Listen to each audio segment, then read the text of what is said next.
Constable की, mail constable की vacancy आई हुई है। और ये जो है डेट ऑफ पब्लिकेशन इसका था 9 जून। ओपनिंग कब होगी, 14 तारीख से इसके यानी कल से इसके फॉर्म्स ओपन हो जाएंगे। और क्लोज़ कब होगी, 29 जून को। और फीस की डिपॉजिटिंग डेट है, लास्ट डिपॉजिटिंग डेट है 5 जुलाई। अगर हम बात करें इसके अंदर इनविटेशन एप्लीकेशन कितनी इसके अंदर वैकेंसी है, 520 वैकेंसीज़ निकली हुई हैं इसकी, जो कि फॉर्म 14 तारीख से 14 जून से खुले होकर 29 जून तक खुले रहेंगे रात के 12 बजे तक। राइट, किस तरीके से आपको फॉर्म फिल करना है, आपको ऑनलाइन ही अप्लाई करना है, इसके लिए कोई ऑफलाइन मोड नहीं है। राइट, और जो कैंडिडेट बिलोंग करते हैं रिज़र्व कैटेगरी से, वो अपना SC ST या OBC के अंडर ही उसको फिल कर सकते हैं।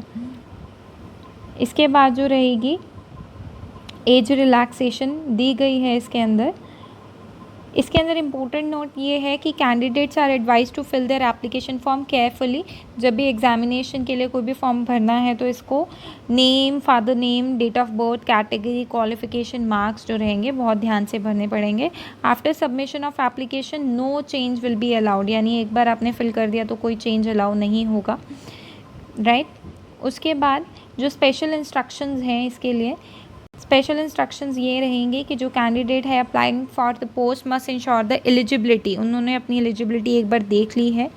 राइट, एंड फाइनली 520 जो वैकेंसी है जिसके अंदर जनरल 187 जनरल की 187 है, वो 93 जो रहेंगी वो SC की रहेंगी, OBC की 72, BCA की 72, BCB की 42, EWS की 52, जनरल की 37, ESM जनरल की 37, ESM SC की 11, ESM BCA की 11 और ESM BCB की 15 वैकेंसीज़ रहेंगी। क्या क्वालिफ़िकेशन है, आपको 12th क्लियर होना चाहिए। राइट, मैट्रिक में हिंदी या संस्कृत आनी चाहिए और आपकी फ़िज़िकल मेजरमेंट होगी, स्क्रीनिंग भी होगी।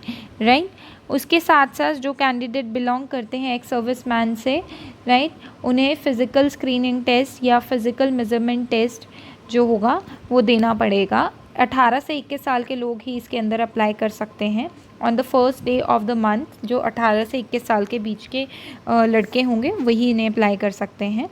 राइट, और ये कुछ नोट दिया हुआ है एक्स सर्विसमैन के लिए, और इनकी जो सैलरी होगी वो रहेगी 21,700 से 69,100, जो कि लेवल 3 के अकॉर्डिंग रहेगी। रिज़ल्ट जो रहेगा वो PMT, PST और नॉलेज टेस्ट के बेसिस पे रहेगा। अगर दो कैंडिडेट के सेम मार्क्स आते हैं तो जिसके हाईएस्ट स्कोर होंगे या जिनके नॉलेज टेस्ट में जिनके हाई स्कोर होंगे उसको ज़्यादा एलिजिबिलिटी दे दी जाएगी, ये ध्यान रखिएगा। फ़ी की डिटेल ये है कि मेल के लिए 100 रुपये और SC BC EWS जो कैंडिडेट होंगे हरियाणा के ही होने चाहिए, उनके लिए सिर्फ 25 रुपये, और जो एक्स सर्विसमैन हैं उनके लिए कोई भी चार्जेस नहीं है। इसका जो पूरा डॉक्यूमेंट रहेगा ये डिस्क्रिप्शन बॉक्स में डाल दिया जाएगा। फ़िज़िकल मेजरमेंट के अंदर PMT जिसे हम फ़िज़िकल मेजरमेंट कह रहे हैं, इसके अंदर हाइट जो है उसके हाइट के अलग मार्क्स हैं। अबव हाइट को 6 नंबर मिलेंगे 178 से जिनकी होंगे, जिनकी 181 सेंटीमीटर से अबव हाइट होगी उसे 8, और जिनकी 184 सेंटीमीटर से अबव हाइट होगी उन्हें 10 मार्क्स दिए जाएंगे। जो कैंडिडेट की लेंथ कैंडिडेट की जो लेस देन 175 जो सेंटीमीटर की लेंथ में होंगे हाइट में, उन्हें डिस्क्वालीफाई कर दिया जाएगा। तो ये इसका ध्यान रखिएगा। और जो चेस्ट होनी चाहिए वो मिनिमम जो होनी चाहिए 83 प्लस हो और 83 से कम नहीं होनी चाहिए with the expansion of 4 centimetre. Right, अब इसके बाद फिज़िकल स्क्रीनिंग टेस्ट के अंदर क्या क्या कराया जाएगा, हाई जंप कराई जाएंगी, चिन अप्स, रेस 2 किलोमीटर। तो हाई जंप के लिए मोर देन 137 सेंटीमीटर और बेस्ट ऑफ द 3 चांसेस, आप 3 चांसेस दिए जाएंगे जिसके 10 मार्क्स हैं।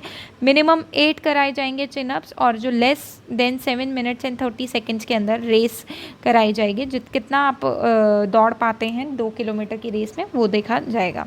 अगर हम बात करें नॉलेज टेस्ट की, तो जितने भी कैंडिडेट्स हैं जो फिज़िकल टेस्ट और स्क्रीनिंग टेस्ट में पास होंगे वो नॉलेज टेस्ट के लिए आगे आएंगे। एंड वो जो पेपर होगा वो कितने का होगा, 100, उसके अंदर 100 मल्टीपल चॉइस क्वेश्चंस होंगे and 0.60 marks each and 90 minutes duration, यानी 90 मिनट की ड्यूरेशन के अंदर 1.5 घंटे के अंदर आपको क्वेश्चन सॉल्व करने होंगे। और जो पेपर होगा वो कैसा होगा, बाइलिंगुअल होगा, हिंदी में भी होगा और इंग्लिश में भी होगा। And there will be no negative marking, ठीक है। तो ये याद रखिएगा, कोई भी नेगेटिव मार्किंग नहीं है। And there shall be no additional charge, additional और extra mark given to any candidate, किसी भी कैंडिडेट को कोई भी एक्स्ट्रा मार्क्स नहीं दिया जाएगा। And the candidate will take part in PMT and PST अपने रिस्क पे, कि अगर कोई भी आपसे अगर आपकी बॉडी में कोई प्रॉब्लम हो जाती है during the screening, during the physical test, तो उसके लिए आप ही ज़िम्मेदार रहेंगे, राइट। तो ये कुछ चीज़ें दी गई हैं इसके अंदर एंड कुछ नोट दिए गए हैं, इसे आप अच्छे से पढ़ लीजिएगा, जो कि डिस्क्रिप्शन के अंदर दे दिया जाएगा।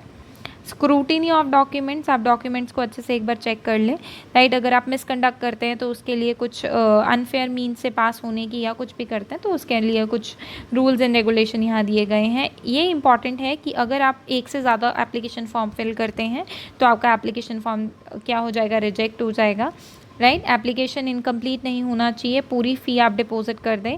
हिंदी और संस्कृत ज़रूर होनी चाहिए आपके इसके अंदर, right. Application doesn't indicate visible identification mark, आपके उसके अंदर विजिबल आइडेंटिफिकेशन मार्क नहीं होना चाहिए। कैंडिडेट इज़ अंडर एज, या कट ऑफ जो वो, अगर वो कट ऑफ डेट से पहले पहले अंडर एज है तो वो अपनी इस क्वालिफ़िकेशन, इस एलिजिबिलिटी को पूरा फुलफ़िल नहीं कर सकता है, right. Use of mobile phones जो हैं वो एग्जामिनेशन में स्ट्रिक्टली प्रोहिबिटेड है।